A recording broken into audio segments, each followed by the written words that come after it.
না এটা অন্য ডিজাইন হয়ে গেল দেখছি ওই ডিজাইন অন্য ডিজাইন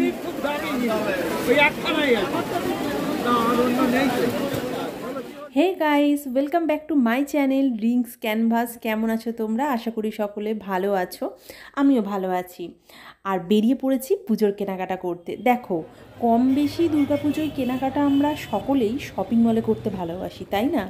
কিন্তু এই হাটে বাজারে বেরিয়ে দর কষাকষি করে জামা কাপড় কেনার মজাটা কিন্তু বেশ আলাদা, অন্যরকম। কারা কারা এটা পছন্দ করো কমেন্ট করে জানিও। আমি তো ছোট্টবেলা থেকেই হাটে বাজারে গিয়ে জামা কাপড় বা যে কোনো জিনিস কিনবো এবং সেটা নিয়ে একটু দামাদামি করব, এটা বেশ ভালো লাগে। মানে যদি 2 টাকাও আমাকে একটু ছাড় দেয়, 2-1 টাকা, তাতেও কিন্তু আমি বেশ খুশি হই। তো আজকে আমি চলে এসেছি কিন্তু হাওড়া হাটে। এটা হচ্ছে হাওড়া ময়দান, দেখতেই পাচ্ছ হাওড়া ময়দানের বাস যাচ্ছে।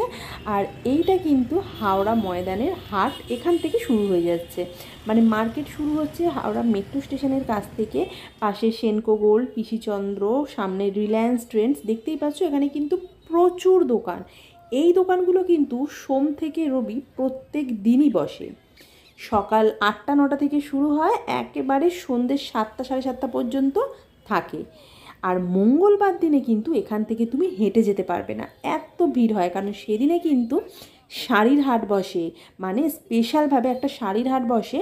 আর এই রকম ফুটপাতের উপরে কিন্তু অনেক সস্তায় কম দামে প্রচুর দোকান বসে। আর আজকে কিন্তু মঙ্গলবার, আর আমি চলে এসেছি তোমাদেরকে শাড়ির হাটটা ঘুরিয়ে দেখাবো। এখানে দেখতে পাচ্ছ ফুটপাতের দুপাশে কিন্তু জামা কাপড়ের দোকান, প্রচুর কম দামে, মানে খুব কম দামে। তোমরা বিশ্বাস করবে না, 100 টাকা, 50 টাকা, 150 টাকা, যে কোনো দামের জামা, কুর্তি, গেঞ্জি, টি শার্ট, মানে যা চাইবে তুমি খুঁজে কিন্তু পেয়ে যাবে। তবে হ্যাঁ, একটু দেখে শুনে নিতে হবে আর একটু দর কষাকষি করে নিতে হবে।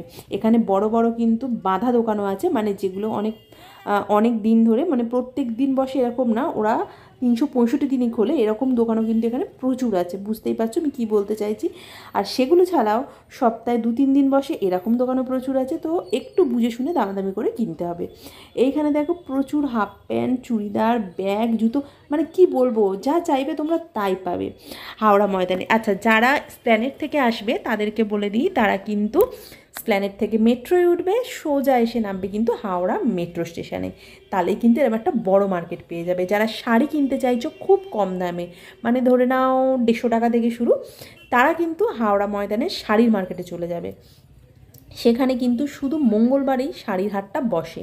আর শাড়ির হাটটা ঠিক কোন জায়গায় বসে তোমাদেরকে আমি অবশ্যই বলে দেবো, পুরো ভিডিওটা দেখতে থাকো। আর দুপাশে দেখতে পাচ্ছ এখন কিন্তু ঘড়িতে বাজে সকাল 8টা, মানে এখনই এরকম লেভেলের ভিড়। যদিও মঙ্গলবার তো আজকের ভিড়টা প্রচণ্ড হবে, প্রচণ্ড, মানে বেলা 10টা-11টার পরে না ঢোকা যাবে না, এতটাই ভিড় হয়। পুজো এসে গেছে, বুঝতেই পারছো। তো এরকম উঁকি ঝুঁকি মারছি, কিন্তু এত লোকজন না দোকানগুলোকে ঘিরে রয়েছে, তোমাদেরকে আমি ভিডিও করে দেখাতে পারছি না যে কী কী ঠিক বিক্রি হচ্ছে। তো আমরা এখন যাচ্ছি শাড়ির মার্কেটে, আমি একটা শাড়ি কিনবো। আমার না সব রকম কালেকশান রয়েছে, কিন্তু প্যারোট গ্রিন কালারের আমার কোনো শাড়ি নেই। আর সেটা কিনতেই আজকে যাচ্ছি হাওড়া হাটে, হাওড়া শাড়ির হাটে। হাওড়া শাড়ির হাটে যাওয়ার জন্য দেখো আমি কিন্তু মেট্রো স্টেশনটাকে লেফট সাইডে ফেলে, রিলায়েন্স ট্রেন্ডসটাকে বাঁ হাতে ফেলে আমি কিন্তু এগিয়ে চলেছি। আর এইখানে এরকম 2-1টা বেডশিটের দোকান দেখতে পাবে, এটিএম দেখতে পাবে। তারপরে খানিকটা এগিয়ে গেলে কিন্তু একটা ছোটোখাটো শপিং মল টাইপের রয়েছে, সেটার নাম হচ্ছে বিশাল। সেই শপিং মলটা কিন্তু উপরে, আর আন্ডারগ্রাউন্ডে হচ্ছে, মানে নিচের তলায়, আন্ডারগ্রাউন্ড না, গ্রাউন্ড ফ্লোরে হচ্ছে শাড়ির মার্কেট। ঠিক আছে?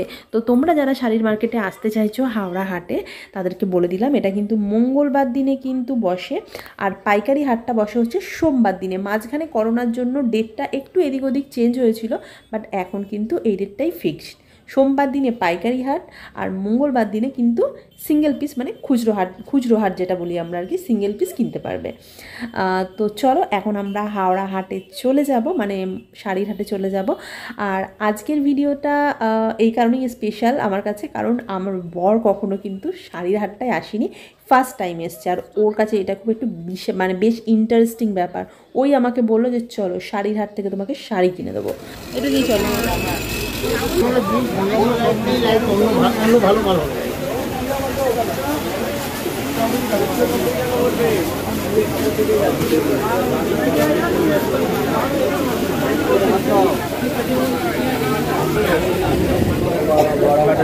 ঘুরে ঘুরে আবার এই শাড়ি আগে কোনটা ওই প্যারট গ্রিন হলুদ কত ওটা তো হলুদ আমি প্যারট গ্রিন বলছি ভালো লাগে ঢাকাই ঢাকাই শাড়ির হাটের ভিতরে এতটাই ভিড় যে লোকজন ধাক্কা দিয়ে দিয়ে নিয়ে চলে যাচ্ছে। আমি যে দাঁড়িয়ে একটু ভিডিও করব সেটা আমি করতে পারছি না। আসলে পুজো এসে গেছে বুঝতেই পারছো, আর বলতে গেলে শেষ হাট আজকেই, আর এরপরে হয়তো একটা হাট আছে বা তখন হয়তো চতুর্থী পড়ে যাবে, তো ভিড়টা একটু বেশি। আর ও তো খুব মানে বিরক্ত হয়ে যাচ্ছে এই কারণে, কারণ ভিতরটা না প্রচণ্ড গরম লাগছে। বাইরে কিন্তু বৃষ্টি শুরু হয়ে গেছে, কিন্তু ভিতরে এত আলো, এত ভিড়, এত জামা কাপড়, যার জন্য না খুব গরম লাগছে। আর দেখো নিজে ঘুরতে ঘুরতে চলে এসছে এখানে একটা পাঞ্জাবি পছন্দ করতে। পাঞ্জাবি দোকানটা কিন্তু শাড়ির হাটের ভিতরেই, হ্যাঁ ঠিক শাড়ির হাটটা শেষের দিকে চলে যাবে, এরকম সুন্দর সুন্দর পাঞ্জাবির কালেকশন পেয়ে যাবে। দু একটা পাঞ্জাবি দেখলাম, খুব সুন্দর, দেখতেই পাচ্ছ পাঞ্জাবিগুলো বেশি দাম নয় কিন্তু 350 400 এরকম দাম, 450 মানে 500 টাকার মধ্যে খুব ভালো পাঞ্জাবি তোমরা পেয়ে যাবে। যাই হোক আমাদের পছন্দ হয়েছিল, কিন্তু যে সাইজটা খুঁজছিলাম পাইনি বলে আর যাইনি অন্য দোকানেও, কারণ প্রচণ্ড গরম লাগছিল আর বৃষ্টি পড়ছে, আর আমরা গাড়ি নিয়ে এসেছি তো বাড়ি ফিরতে হবে।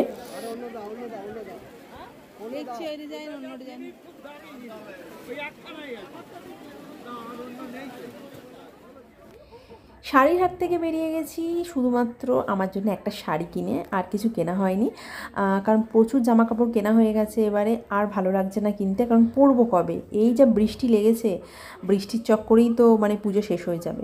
আচ্ছা এবারে আমি যেখানটা আছি না, এইটার নামই হচ্ছে বিশাল, মানে এই শপিং মলটার নাম হচ্ছে বিশাল। তো এখানে এর আগে আমি প্রচুর সুন্দর সুন্দর টি শার্ট কিনে নিয়ে গেছিলাম গত বছর, তো এই বছরও এসেছিলাম যে একটু টি শার্টের কালেকশান দেখবো, ভালো ভালো দেখে নেব, মানে প্রিন্টেড ছেলেদের টি শার্টগুলো খুব ভালো ভালো পাওয়া যায়। কিন্তু কি বলবো ভাই তোমাদেরকে, ভাই বলো বোন বলো যাই হোক, এত জঘন্য ব্যবহার এদের হয়ে গেছে, মানে কিছু নতুন নতুন বাচ্চা বাচ্চা স্টাফ নিয়েছে, জঘন্য বলবো কি না জানি না। আমি ওখানে ছিলাম হয়তো 5 থেকে 7 মিনিট, আমার খুব বিরক্ত লেগেছে।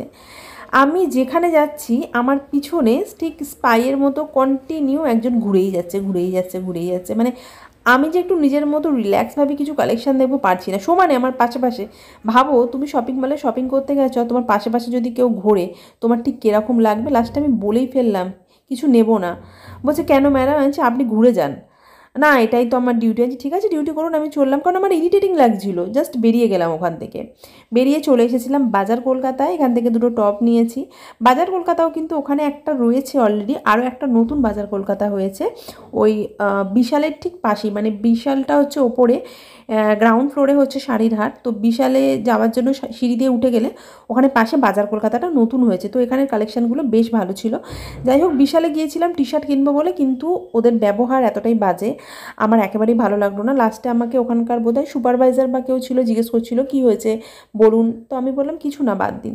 কারণ এই আমরা যখন শপিং মলে কিছু কিনতে যাই কী করি, আমরা কিছু জিনিস নিই, সেগুলোকে ট্রায়াল রুমে গিয়ে ট্রায়াল দেবো তবে না পছন্দ করব। তোমার পিছনে যদি কন্টিনিউ কেউ ঘুরতেই থাকে, পিছনে বলা ভুল, তোমার সাথে সাথে, এবং তোমাকে মানে এতটাই বিরক্ত লাগছে, আমার তো বেসিক্যালি বিরক্ত লেগেছে, যার জন্য আমি বলতে বাধ্য হলাম যে প্লিজ আমি কিছু নিলে আমি দেখে নেব, আপনি এভাবে পিছনে ঘুরলে আমার অস্বস্তি হচ্ছে। কিন্তু বললো এটাই আমাদের কাজ, তো ওনাদের কাজ ওনারা করুক, হয়তো ওভাবেই ওনাদের ইনস্ট্রাকশন দেওয়া আছে। আমি বেরিয়ে এসেছি, আর এইটা দেখো, এটা হচ্ছে আমাদের কুচুবুড়ি, মানে আমার সোনা মায়ের জন্য আমি আর মা গিয়েছিলাম জুতো কিনতে। তো সেদিনেও হাওড়াতেই গিয়েছিলাম, সেটা মঙ্গলবার ছিল না, অন্য বার ছিল। তো সেদিনে আমি আর ভিডিও করিনি, শুধুমাত্র পার্টিকুলার এই জুতোগুলোর ভিডিও করেছি তোমাদের সাথে শেয়ার করব বলে। দেখছো কত ছোট ছোট কি সুন্দর সুন্দর কালেকশান, আমার তো খুব ভালো লেগেছে। তো আমি একটা চয়েস করেছি, মা একটা চয়েস করেছে, এই যে ইয়েলোটা আর একটা, তো এই দুটো সোনামায়ের জন্য নেওয়া হয়েছে। আর সোনামায়ের পায়ে কিন্তু পুরো পারফেক্টভাবে ফিট হয়েছে, মানে একটু বড়ও না একটু ছোটো না। এই যে এটা মা চয়েস করেছে, মানে মা চাইছিল একটু পিঙ্ক কালারের, যেহেতু ওই জন্য পিঙ্ক কালারের ফ্রক কিনেছে। তো পিঙ্ক কালার হয়নি আর গোল্ডেন কালার হয়েছে, কিন্তু এটা খুব সুন্দর। ও তো হাঁটতে শেখেনি, জাস্ট দাঁড়াতে শিখেছে, কিন্তু তাও পায়ে পরালে না, পায়ে যদি একটা ছোট্ট করে নুপুর পরিয়ে দেওয়া যায় আর এগুলো যদি পরানো যায় দারুণ লাগছে। আর ওর পায়ে জুতোগুলো পরানোর পরে ও না পাটাকে নিয়ে হাঁটছেও না কিছু না, খালি পাটাকে নাড়াচ্ছে, মানে ও ভাবছে এটা কী পরিয়ে দিল আমার পায়ে, পাটা কি সুন্দর খোলামেলা ছিল। তো যাই হোক এই যেটা বলছিলাম হাওড়ার হাট বা হাওড়ার মার্কেট তোমাদের কাদের ভালো লেগেছে আমাকে একটু কমেন্ট করে জানিও। আর যারা এখনও আসোনি, এখনও অনেক সময় আছে ভাই পুজোর, চলে আসো, যে কোনো দিন চলে আসো। প্রচুর মার্কেট খোলা, প্রচুর, আর সব দোকানেই কিন্তু মোটামুটি রিজনেবল প্রাইসেই পাওয়া যায়। একটু দামাদামি করবে, মানে ধরো ওরা যদি বলে 1000 টাকা, তোমাকে এক দামে কমিয়ে নেমে বলতে হবে 600 টাকা, এরকম বার্গেনিং করবে। কেউ যদি বলে 500 টাকা, তোমাকে কমিয়ে বলতে হবে 300 টাকা। ওরা কিন্তু দিয়ে দেবে, কারণ বুঝতেই পারছো পুজো এসে গেছে, ওরাও চাইবে না জিনিসগুলো রেখে দিতে। তো তোমরা চটপট করে চলে আসো। আর আজকের ভিডিওটা তোমাদের কেমন লাগলো প্লিজ একটু কমেন্ট করে জানিও। ভালো লাগলে লাইক করো, চ্যানেলটা সাবস্ক্রাইব করো। আমি রেগুলার ভিডিও দিতে পারছি না, আবারও বলছি, চেষ্টা করব রেগুলার ভিডিও দেওয়ার। যারা যারা অলরেডি আমার চ্যানেলকে সাবস্ক্রাইব করে রেখেছো তাদেরকে থ্যাংক ইউ সো মাচ। ভালো থেকো, সুস্থ থেকো, আবার দেখা হবে, টাটা।